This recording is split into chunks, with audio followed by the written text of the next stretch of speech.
Con las dos sesiones de hoy terminamos la historia de la iglesia, un repaso relámpago, y hoy vamos a tratar de terminar la época moderna con la advertencia de que entre más cercana a la fecha, más difícil es tener perspectiva. Porque si estamos hablando del día de ayer o el año pasado, pues realmente no tenemos perspectiva. Vamos a dejar esa tarea para nuestros descendientes que evalúen nuestra época. Entonces vamos a acercarnos a, pues un poco, vamos a tratar de terminar el siglo XVIII, también cubrir XIX y hablar un poco del XX. 21, pues realmente es demasiado cercano. Vamos a tratar de cubrir rápidamente estos siglos, hablando de movimientos.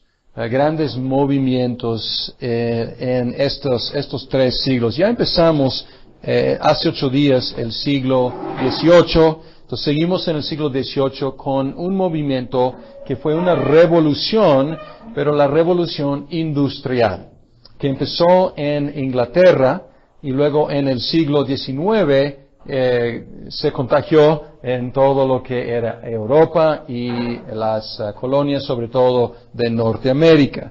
Pero la revolución industrial causó un gran crecimiento de las ciudades. Entonces hubo una urbanización impresionante a causa de la revolución industrial. Y además, muchos problemas sociales que antes realmente no habían existido, por lo menos en la escala en que empezaban a existir. Los problemas que para nosotros son pan diario, o sea, son la noticia de cada noche, pero empezaron en una escala grande por la revolución industrial y la urbanización.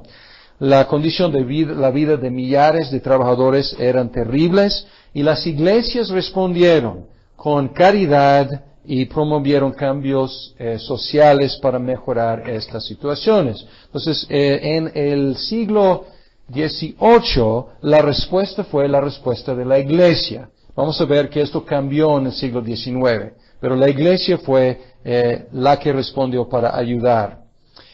Otro movimiento, el movimiento moravo. Hemos escuchado o hablamos del pietismo, y el movimiento moravo nació del pietismo. El pietismo fue un movimiento de avivamiento en la iglesia luterana y fue dirigido por el conde Zinzendorf. Obviamente siendo conde era de la nobleza, tenía su título, y él invitó a muchos protestantes desterrados a establecerse en Sajonia, en su terreno. Y él formó lo que se llamaba la Fraternidad Renovada. Obviamente la mentalidad era, la iglesia está un poco fría, decaída, y nosotros somos una comunidad de cristianos luteranos renovados. No quería formar otra denominación, no era su idea, y quedó dentro de la iglesia luterana.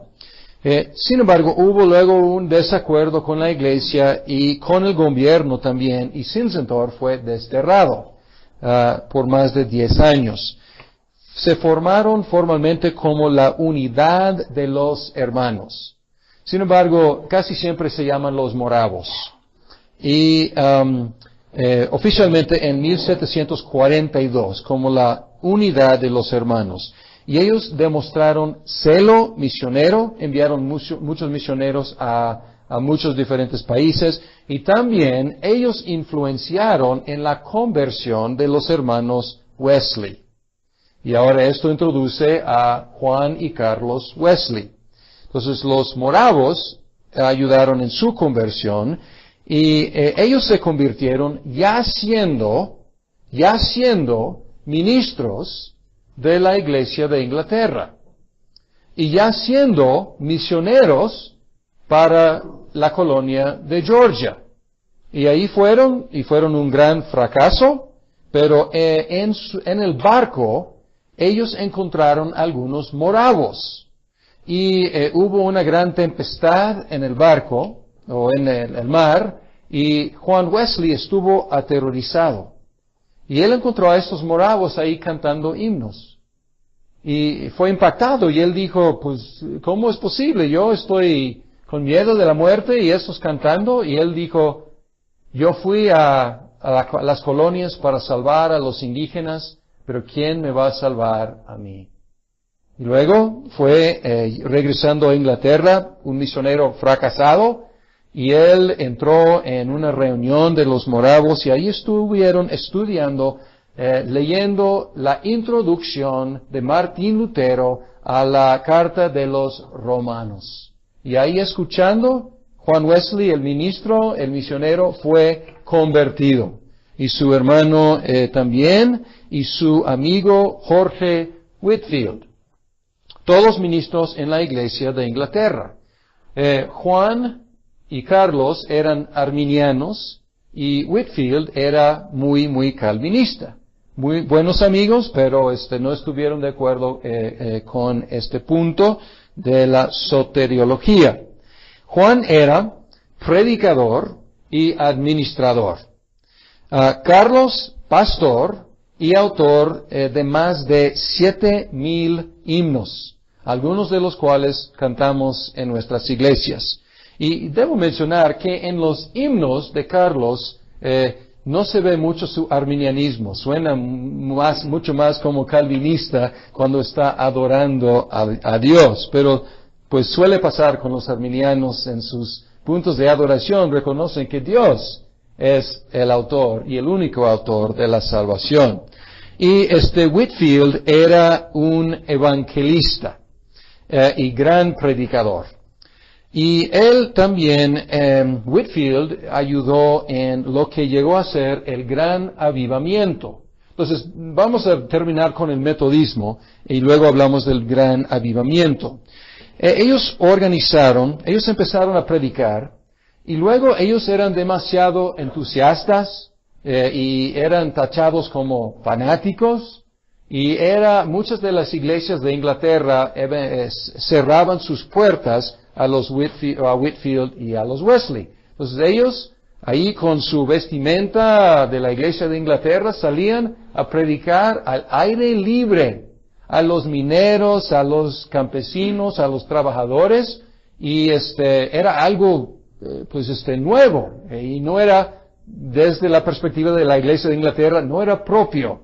No era correcto hacer eso, era escandaloso.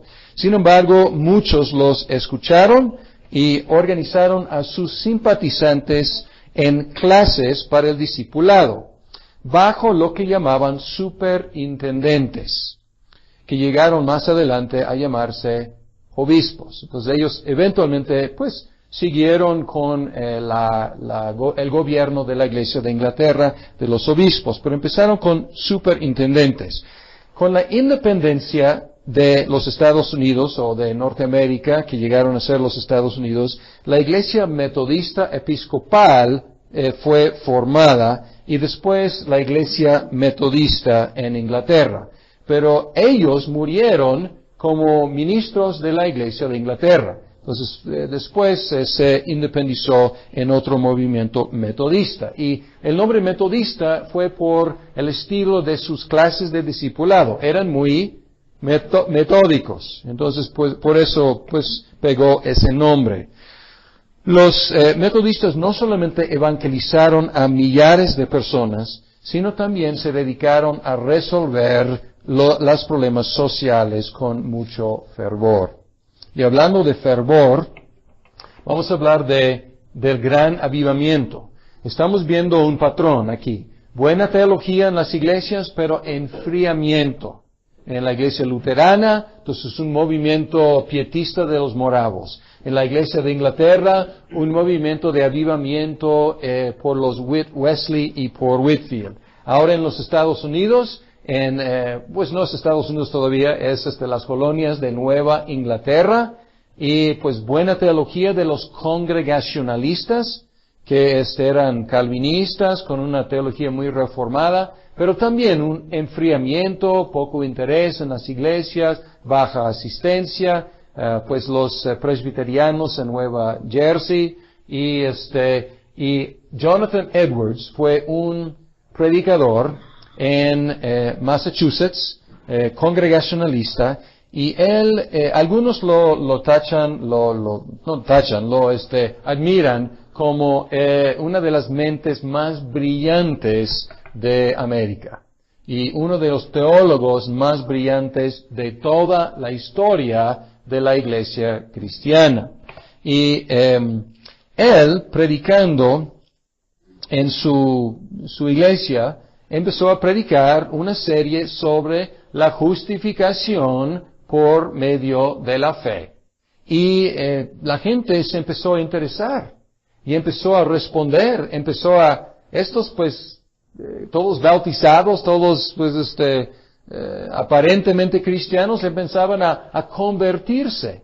Y Whitefield luego, él viajó, él predicó en la iglesia de Jonathan Edwards, y también predicó en todas las colonias, desde Georgia en el sur hasta Nueva Inglaterra, y hubo un gran avivamiento general. Empezó en 1734 y también abarcó muchos otros.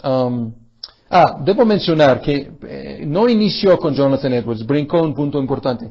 Inició en los 1720 con los holandeses reformados, Nueva York, Nueva Jersey, y también los presbiterianos. Y luego los congregacionalistas un poco después, y luego pues Whitefield ayudó, él siendo anglicano. Entonces aquí tenemos ya una mezcla y un movimiento que está cruzando denominaciones.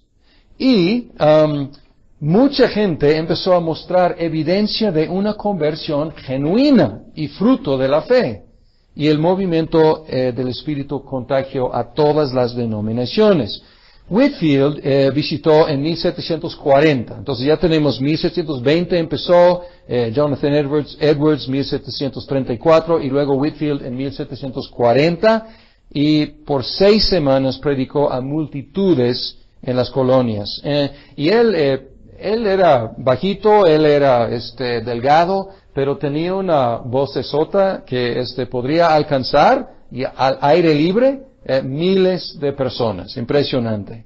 Y era muy dramático en sus predicaciones y pues tenemos, ya no podemos escucharlo, desgraciadamente, pero en tenemos escritos algunos de sus sermones, y un evangelista por excelencia. Ahora, el avivamiento hizo algo curioso. Unió cristianos entre las diferentes denominaciones, pero dividió las denominaciones. ¿Por qué? Porque en cada denominación había gente pro avivamiento y gente anti avivamiento. Y dices, ¿por qué alguien quisiera ser anti avivamiento? Por los abusos, por los excesos, por el entusiasmo a veces desmedido. Y algunos estaban un poco cautelosos diciendo, ¿esto es del Espíritu? ¿O esto es simplemente algo, diríamos nosotros, sociológico?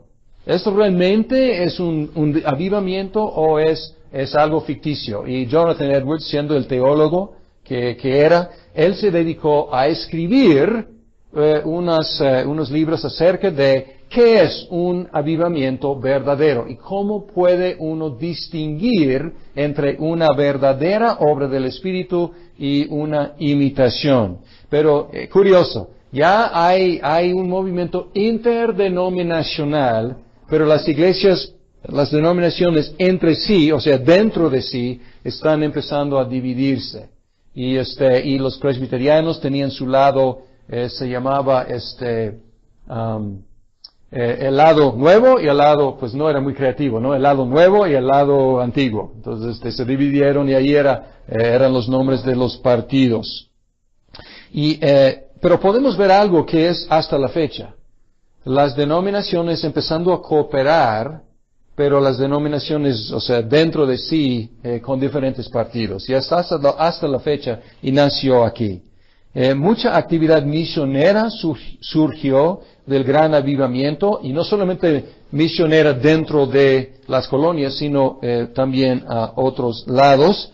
Empezando con los más cercanos, con los indígenas de Norteamérica, pero luego eventualmente enviando misioneros a otros lados.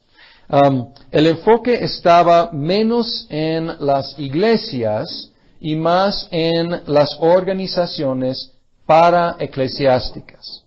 Y ahora pues es muy fuerte esto entre los evangélicos. Muchos se identifican más con algún grupo paraeclesiástica que con su propia denominación. Y la gente cambia de una denominación a otra con muchísima facilidad. Y esta es como un fruto de lo que empezó a pasar ahí en el gran avivamiento. Con eso terminamos el siglo XVIII y entramos en el siglo XIX. Siglo XIX, los 1800. Y aquí otros movimientos, el romanticismo. Ya hemos mencionado el racionalismo. Y el racionalismo se enfoca obviamente en la razón, exalta la razón, desprecia el sentimiento. Y ahora pues hay una reacción contra el racionalismo. Y es el romanticismo, fue popular durante la primera mitad del siglo y se caracterizaba por un énfasis en los sentimientos. La fe, el individualismo, la comunión con la naturaleza, que la naturaleza era como casi divina. Entonces podemos como escuchar algo de la divinización de la creación.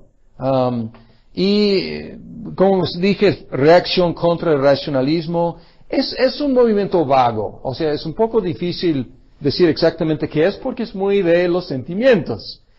Influenció el arte, la música, la poesía, el drama y la religión. La fe individual es lo que cuenta, no la ortodoxia, no un sistema de pensamiento cristiano. Esto ya no. Ya lo que importa en el romanticismo es la fe individual. Entonces ya vimos que la fuerza de las denominaciones está empezando a romperse con sus sistemas de doctrinas muy fijas y ahora el romanticismo da otro golpe a la doctrina ortodoxa, podemos decir, formulada en la Reforma y ya está perdiendo algo de su fuerza. La religión floreció tanto en la iglesia evangélica como en la católica romana, pero en una orientación sentimental. Entonces, la gente sí estaba a favor pues la fe está perfecto, pero mi fe, tu fe, o sea, lo que importa es mi fe. Y tu fe, pues me interesa también, o sea, todo es bueno, todo lo que es fe. Schleiermacher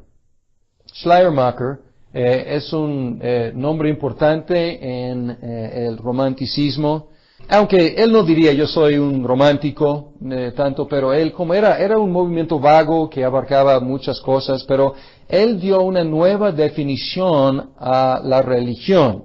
Él dice que la religión es el sentimiento de dependencia de Dios.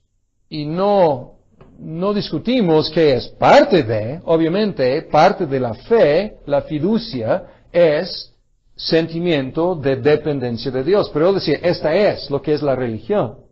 Ya no una lista de dogmas, una lista de doctrinas, es este sentimiento, Dios y yo. Y en el evangelicalismo de hoy en día, todavía hay mucho de romanticismo. Dios y yo, nadie más, no quiero los dogmas, las doctrinas, las teologías, no. Dios y yo, y solamente. Es un impulso romántico. Otro movimiento, la escuela dominical, que para nosotros es algo muy conocida. Creció mucho al principio para ayudar en las ciudades ya urbanizadas con la revolución industrial, la ignorancia de los niños que no sabían leer, escribir, o sea, ayudaba con la educación básica. La abolición de la esclavitud también en los 1800. Se logró primero en Inglaterra y luego pues en otras partes. En algunas partes pacíficamente, en otras partes con violencia. Muchas sociedades bíblicas, hasta la fecha, si tú abres una Biblia, probablemente vas a encontrar ahí Sociedad Bíblica Unida, Sociedad Bíblica de tal lado, de Inglaterra o de algún lado, pues empezaron a nacer en ese siglo. El movimiento moderno de misiones protestantes floreció, enviando misioneros principalmente a África y a Asia. Ya notamos que los católicos romanos estaban muy adelantados. Ya habían ido al Oriente Lejano con Francisco Javier. Los protestantes se habían enfocado en evangelizar a los católicos romanos en Europa. Y luego los reformados evangelizar a los luteranos. Y luego los anabaptistas, pues evangelizar a los semi-reformados. Entonces, no habían abierto sus ojos todavía al mundo. Inició con Guillermo Carri. ¿Dónde está? Guillermo Carri. Que él trabajaba en sus fechas, 1761 a 1834. Él reparaba zapatos y él era parte de una iglesia muy calvinista y él sintió la necesidad de ir a los paganos y él mencionó a los ancianos que pues él tenía esa inquietud y la respuesta de uno de ellos fue: joven, siéntate. Dios salvará a los paganos cuando Él quiera y no te necesita. Entonces esto es un tipo de abuso o una perversión de la doctrina de la predestinación, porque como hemos estudiado, sobre todo en el otro curso de credos y confesiones, Dios, Él ordena el fin, la salvación de los elegidos, y Él ordena los medios. Y el medio es el misionero que predica el Evangelio. Esto a veces se llama hipercalvinismo, cuando no nos enfocamos en los medios. Pero fue la reacción principal, pero después él pudo ir, y fue a la India en el año 1793 bajo la Sociedad Misionera Bautista. Muchas otras misiones denominacionales e interdenominacionales. De hecho, debo mencionar que era una eminencia. Él tradujo la Biblia y él escribió una gramática de algunos de los idiomas que él encontró allá en el subcontinente. Entonces, una eminencia, Guillermo Carri. Muchas otras misiones denominacionales e interdenominacionales, o sea, esto es algo nuevo, comenzaron en Gran Bretaña y otros países de Europa occidental. Latinoamérica no era considerada como campo misionero en esa época. Nadie enviaba misioneros a Latinoamérica. Y esto es un poco curioso, porque para los protestantes, los católicos romanos todavía necesitan escuchar y recibir la fe reformada. Pero a lo mejor fue cuestión de prioridad.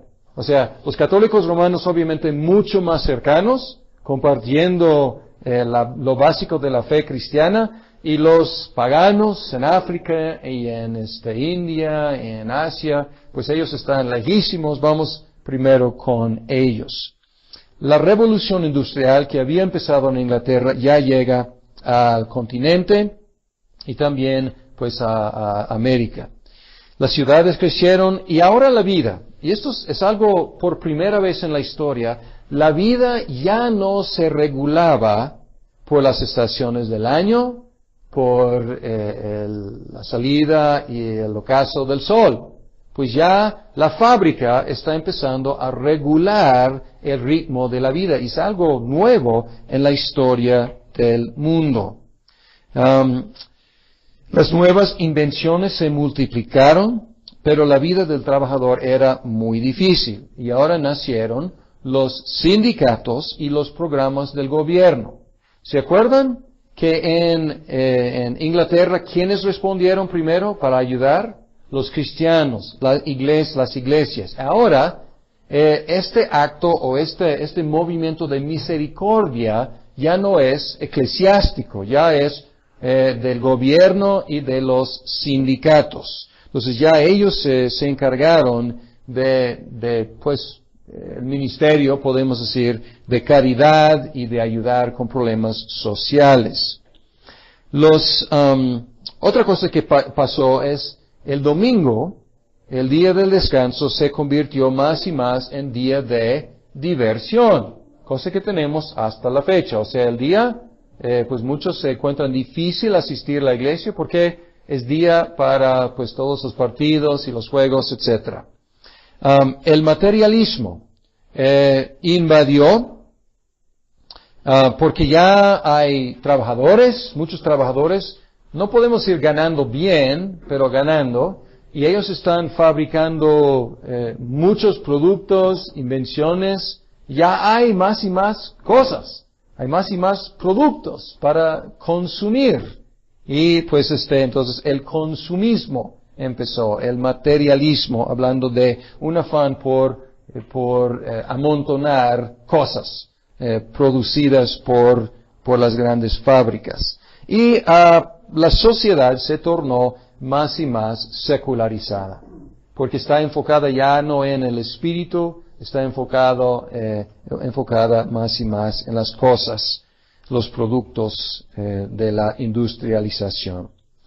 Y unas explicaciones empezaron a ganar mucho favor. Y podemos decir, y me da pena tratar de como abarcar tanto con tan pocas palabras, pero explicaciones de desarrollo orgánico. Otra palabra que podríamos utilizar es evolución. Y cuando usamos la palabra evolución, muchas veces pensamos en la biología. Pero en esa época, en los 1800, muchas explicaciones de crecimiento orgánico, de evolución, empezaron a dominar. Y podemos ver diferentes ambientes o diferentes áreas. En la biología, por supuesto, el darwinismo. No fue por creación especial. La diferencia que vemos en la creación fue por un crecimiento orgánico, un desarrollo orgánico, pues una forma, pues a través de millones de años se convierte poco a poco en otra especie y ya pues eventualmente llega a la humanidad.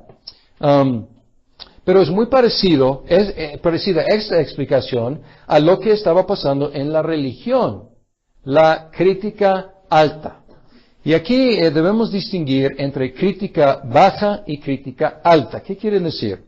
Crítica baja es crítica textual. Es comparar diferentes textos del griego o del hebreo para tratar de decidir cuáles son los textos más confiables, cuáles son los textos más antiguos, y es trabajar con el texto. Entonces se llama crítica baja. La crítica alta trata de llegar detrás del texto. No está enfocándose tanto en el texto, pero está tratando de llegar detrás del texto para entender cómo llegó aquí el texto y las ideas que está promulgando. Entonces, tiene algo en común con darwinismo. Entonces, darwinismo está tratando de entender el proceso detrás de lo que observamos. En la crítica alta está tratando de entender el proceso para llegar al monoteísmo del cristianismo. Y lo que enseñaba que el monoteísmo era el desarrollo o la etapa del desarrollo más elevado del proceso evolucionario de la religión. Y que la Biblia es una colección de mitos, leyendas y ahí mezclados algunos hechos históricos. Pero es una conclusión de un proceso que empezó con politeísmo, con lo que llamamos paganismo, y poco a poco, paulatinamente, con algunas variaciones, llega a su clímax, que es el cristianismo. Entonces, es darwinismo religioso, o sea, es como tratar de trazar el mismo proceso en la religión, y quede en la política o en la historia. Pues con las ideas de Hegel, Hegel, y Marx y Engels, ellos empezaron a tratar de explicar la historia también en una forma evolucionaria y como un desarrollo natural propulsado o impulsado por el conflicto de intereses en las clases socioeconómicas. Entonces, no están contentos con simplemente relatar lo que está pasando en la historia, están tratando de decir por qué pasó. Y pasó por conflicto entre los que tienen y los que no tienen, con los que tienen el capital y los trabajadores, y pues desarrollaron esta teoría del marxismo que eventualmente va a llegar al comunismo y el gobierno va a desaparecer, va a ser una comunidad de puros iguales y nada de propiedad privada, todos compartimos. Entonces, y ustedes saben que nunca ha llegado todavía a esa utopía en ninguno de los países comunistas. Sin embargo, espero que puedan ver aquí el afán detrás de estas explicaciones. Tienen mucho en común en cuanto a qué están tratando de hacer. Bien, ¿qué de movimientos cristianos? Porque nos interesa también lo que está pasando en el mundo y cómo reacciona la Iglesia. Algunos movimientos cristianos durante este tiempo. Uno fue reacción de la Iglesia Católica Romana. En el año 1864 publicó su sílabus de errores. Y ahí trató de denunciar a algunos de estos movimientos no cristianos o hasta anticristianos. Entonces la Iglesia Católica fue firme y dijo, pues no, estas cosas son errores. Luego el Concilio Vaticano I, en el año 1870, y también el mismo estilo, muy diferente a Vaticano II. Vaticano I fue muy conservador y resistiendo los movimientos anticristianos del siglo. Algunos eruditos trataron y con mucha erudición, contrarrestar el movimiento de la crítica alta. Entonces, fueron, pues, algunos alemanes, Engelsberg y Delitzsch en Alemania y Abraham Kuyper en Holanda. Ellos atacaron la crítica alta y eran muy, muy inteligentes. Entonces ellos dieron una respuesta del mismo nivel intelectual que los de la crítica alta. Abraham Kuyper era un hombre impresionante. Él era ministro en la Iglesia Reformada. Él llegó a ser primer ministro del país de Holanda y él estableció la Universidad Autónoma de Ámsterdam. Entonces él fue una persona multitalentosa y él ayudó a como defender la ortodoxia reformada. Guillermo Booth organizó algo que ustedes han visto en las esquinas a veces, el Ejército de la Salvación. Ustedes han visto a veces en el tráfico, a veces hay gente vestida de una forma un poco como soldado y ahí recogiendo fondos para la organización. ejército de la salvación que tenía dos propósitos, uno muy evangelístico y el otro para ayudar a las necesidades en las ciudades. Jorge Williams, pues Williams, saben escribir Williams, Jorge Williams, fundó la YMCA. Y la YMCA, ¿qué quiere decir? Young Men's Christian Association. Entonces ya ha perdido mucho de eso. 3 de las letras realmente ya no funcionan. Ya no solamente es para los young, para los jóvenes. Ya no es solamente men, hombres, es también mujeres. Y ya no es realmente una organización cristiana. Entonces es una asociación. Pero al principio era muy enfocado en los jóvenes y era bastante evangelístico. Y otros nombres, D.L. Moody y Ira Sankey. Moody era un evangelista y Sankey era su músico. Y ellos empezaron a dirigir campañas masivas en las ciudades ya secularizadas. Entonces, escucharon aquí en la ciudad de Guadalajara esta campaña Vive lo Rojo, que rentaron el estadio de Jalisco y para miles de personas, pues gracias a D.L. Moody y Ira Sankey. O sea, ellos están haciendo lo mismo y esto empezó todo un movimiento. Y mi suegro realmente era un heredero de ese movimiento, era un evangelista, llevaba estadios o a veces llevaban en un tráiler, llevaban un remolque, o sea, de los grandes, llevaba una tienda para cientos de personas y ahí predicaban, evangelizaban. Pero quiero que observen una cosa. Este tipo de evangelismo es extra eclesiástico.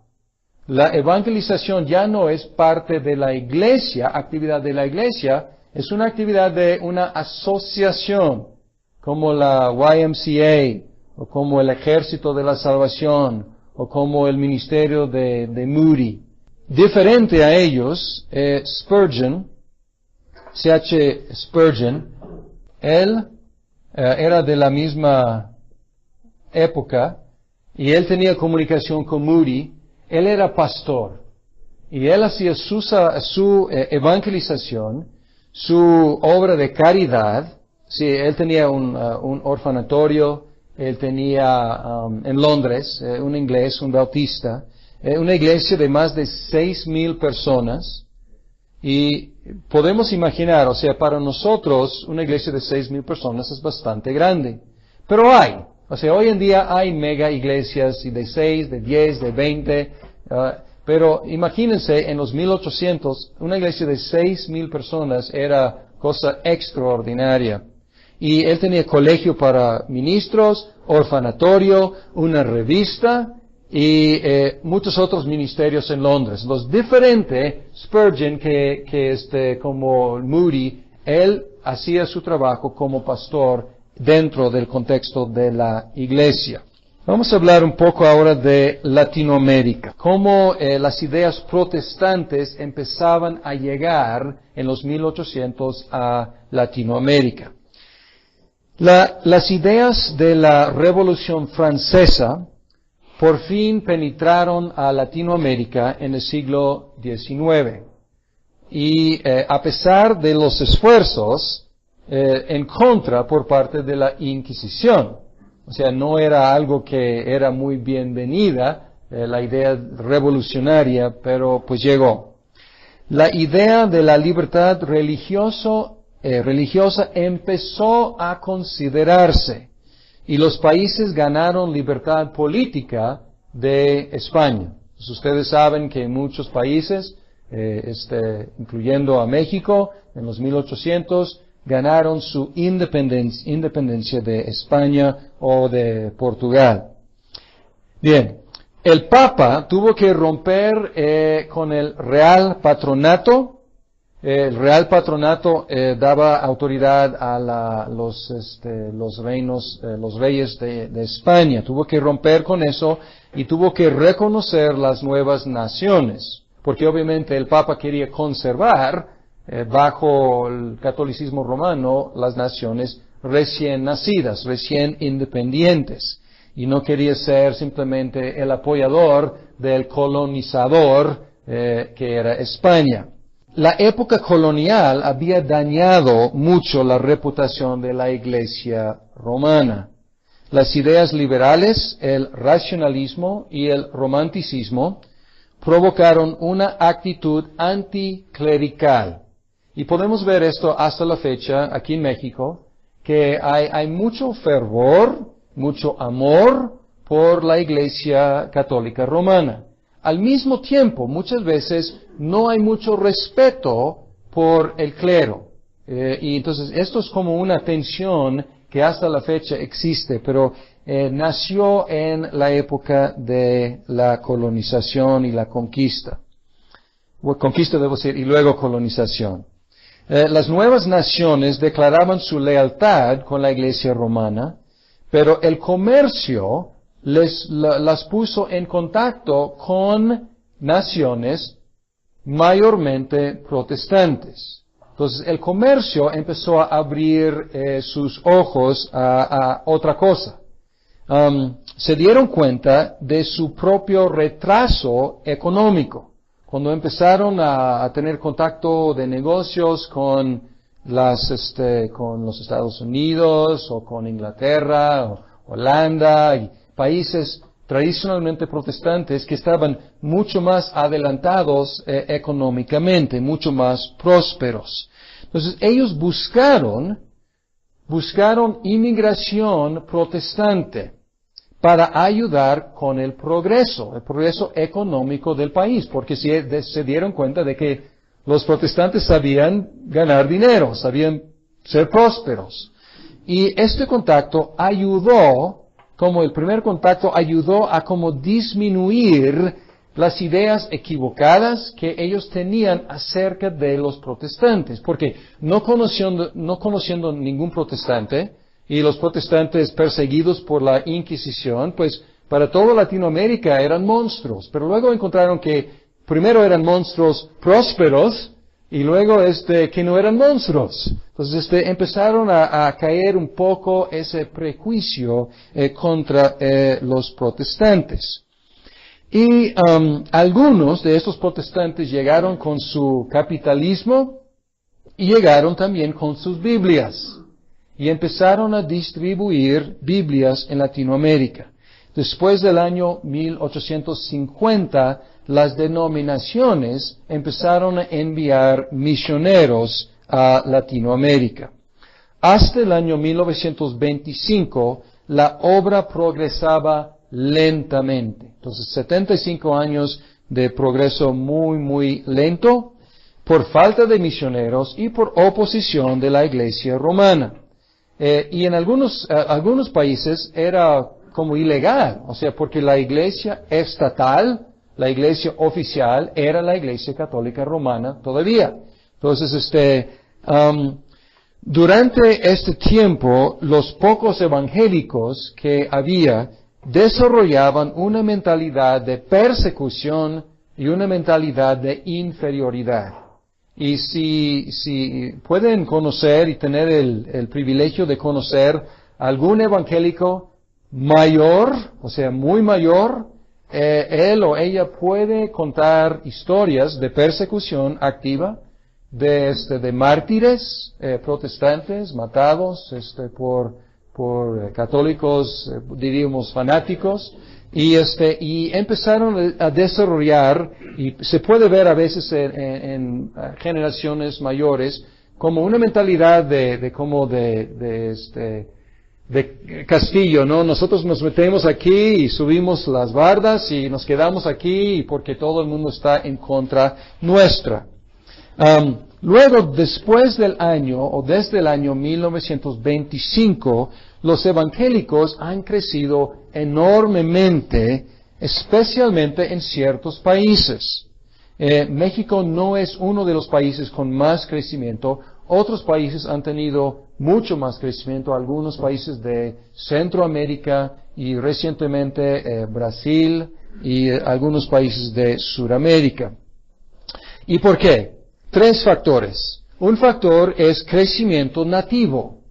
O sea, estos valorosos, muy valientes de las primeras generaciones, ellos tuvieron hijos, quienes tuvieron hijos, y ya es una fe ya nativa, ya no es algo impuesta o traída por los misioneros, algo crece a través de las familias. Otra cosa es más y más misioneros, o sea, además de algo nativo, también más y más misioneros llegando a Latinoamérica. Y el otro factor importante es el movimiento pentecostés. El movimiento pentecostés es mundial, sin embargo, el movimiento pentecostés empezó en los 1900, no sé exactamente la fecha, en los Estados Unidos, ahí por un avivamiento en California, y allá empezó a crecer enormemente. Pero parece que hay algo de afinidad entre este movimiento y el carácter latinoamericano. Entonces parece que hubo una sinergia allá que hizo que explotara, creciera el movimiento pentecostés en toda Latinoamérica. Y hasta la fecha, pues las iglesias más grandes en Latinoamérica son las de tipo carismática o pentecostés. Aunque la mayoría de los evangélicos hasta la fecha, es de la clase humilde, la conversión ha elevado el estado de muchos. Y esto es un fenómeno muy notorio y a veces son acusados porque se convierten y sus hábitos, porque los hábitos de los evangélicos son diferentes a los hábitos de los católicos romanos. A veces entre los evangélicos hay muchos tabús muy fuertes, muchas prohibiciones muy fuertes. ¿Y qué pasa? El que fumaba y gastaba mucho dinero en fumar ya no fuma. El que se emborrachaba y ya no se emborracha y ahorra su dinero, pues ya empieza a prosperar económicamente. Y a veces la acusación hasta la fecha es, los misioneros les están pagando para ser evangélicos, ¿no? Pero es un fenómeno muy notorio en muchas partes de Latinoamérica. Y las nuevas generaciones están entrando en las carreras profesionales.